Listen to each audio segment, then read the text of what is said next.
past year and a half, healthcare workers have come face to face with things they never expected.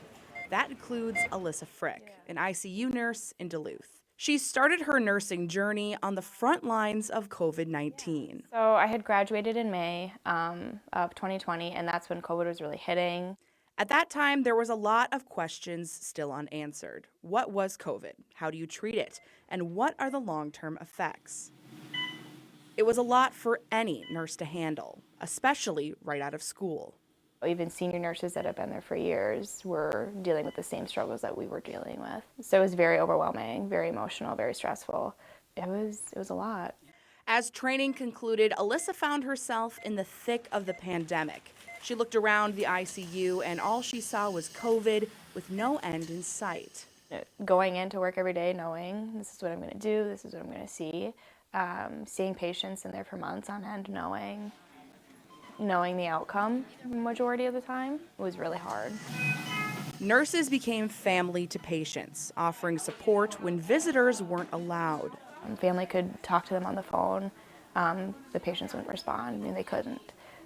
So we were there holding their hands. We were the ones at the bedside. It was hard. Eventually, it took a toll on her mental health.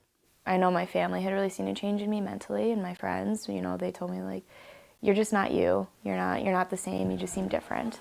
And I think it was about January, was when it really kind of hit me.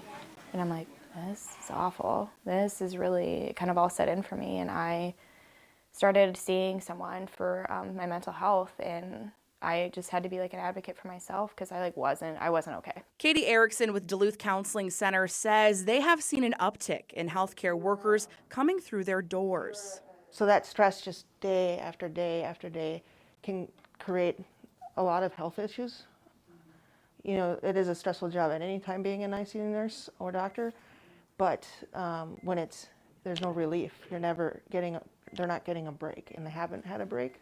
Anxiety, long-term depression, and PTSD are just some of the ways the pandemic has impacted healthcare workers. Erickson says while doctors and nurses are caring for you, they often don't have time to care for themselves.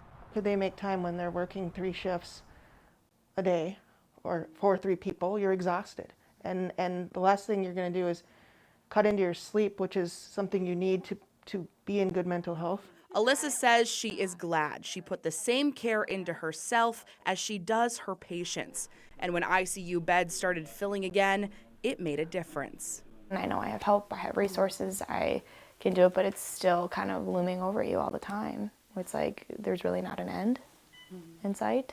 After launching her career in an unexpected way, Alyssa is looking to the future, trying to put herself first and focusing on the reasons she became a nurse. It would probably have to do with COVID, but I mean, I think just being that person for someone who doesn't have anyone, it's a feeling that it's unmatched. Unmatched in an era unlike any other.